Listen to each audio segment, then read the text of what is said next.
Pengertian perilaku organisasi.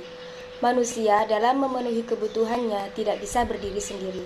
Agar kebutuhan itu dapat terpenuhi, maka manusia harus berorganisasi.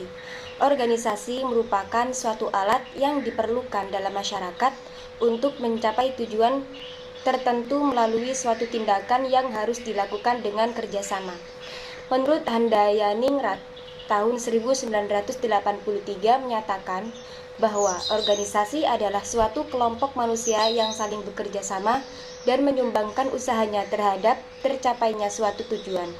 Dengan kata lain, organisasi merupakan sarana atau alat bagi orang-orang dalam bekerja sama untuk mencapai tujuan yang diharapkan, yang di dalamnya terdapat hubungan kerja yang saling berhubungan satu sama lain. Pada dasarnya, di dalam suatu organisasi terdapat pola-pola hubungan yang saling berkaitan satu sama lain, dan setiap individu dalam organisasi tersebut yang ditunjukkan dalam bentuk perilaku atau usahanya dalam proses pencapaian tujuan organisasi.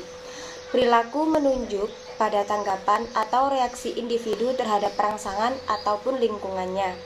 Perilaku seseorang dalam suatu organisasi itu ditentukan oleh banyak faktor. Ada kalanya perilaku seseorang dipengaruhi oleh kemampuan, ada pula karena kebutuhannya, dan ada juga karena dipengaruhi oleh pengharapan dan lingkungannya. Oleh karena banyaknya faktor yang mempengaruhi perilaku manusia, sehingga seringkali sesuatu organisasi akan menghadapi kesulitan di dalam menciptakan suatu keadaan yang memimpin ke arah tercapainya efektivitas pelaksanaan kerja. Pengertian perilaku organisasi menurut para ahli yaitu yang pertama, dari Robbins dan Judge tahun 2008, yaitu perilaku organisasi adalah bidang studi yang menyelidiki pengaruh yang dimiliki oleh individu, kelompok, dan struktur terhadap perilaku dalam organisasi yang bertujuan menerapkan ilmu pengetahuan guna meningkatkan keefektifan suatu organisasi. Yang kedua dari Toha pada tahun 2014, mengemukakan perilaku organisasi adalah suatu studi yang menyangkut aspek-aspek tingkah laku manusia dalam suatu organisasi atau suatu kelompok tertentu. Yang ketiga, Handoko tahun 2000 mengatakan perilaku organisasi pada hakikatnya mendasarkan kajiannya pada ilmu perilaku itu tersendiri yang dikembangkan dengan pusat perhatiannya pada tingkah laku manusia dalam berorganisasi. Berdasarkan pernyataan para ahli tersebut, dapat disimpulkan bahwa perilaku organisasi adalah suatu bidang studi terapan yang mempelajari tingkah laku manusia atau perilaku manusia dalam suatu organisasi, baik manusia dalam kapasitasnya sebagai individu maupun manusia sebagai kelompok, serta hubungan antar manusia dan variabel yang relevan dengan organisasi dalam rangka meningkatkan efektivitas organisasi. Tujuan perilaku organisasi dari Sobirin pada tahun 2015 mengatakan tujuan mempelajari perilaku organisasi bagi para manajer yang diberi mandat oleh para pemilik organisasi, yaitu mendeskripsikan, menjelaskan, dan memprediksi serta mengendalikan perilaku manusia dalam organisasi agar tujuan didirikannya organisasi dan tujuan orang-orang yang terlibat di dalamnya bisa tercapai secara optimal.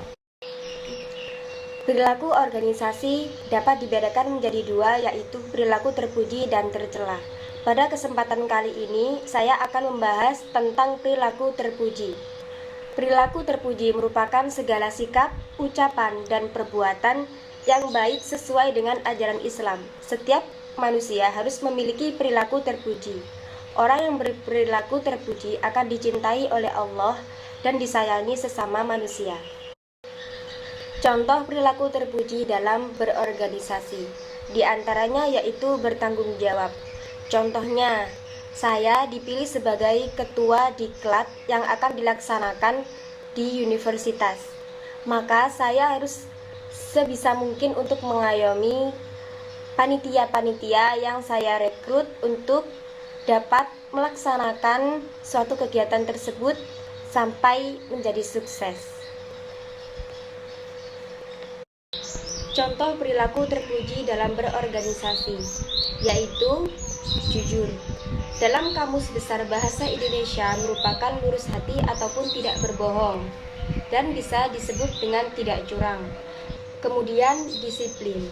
Disiplin artinya tata tertib atau hidup teratur.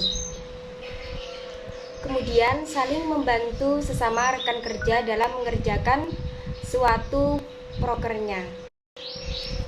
Jadi dapat diambil kesimpulan bahwa kita dalam berorganisasi sangat memerlukan sikap terpuji dan senantiasa mengembangkan sikap terpuji untuk tercapainya tujuan yang telah ditentukan dalam organisasi tersebut. Sekian video yang dapat saya sampaikan. Semoga bermanfaat. Kurang lebihnya mohon maaf.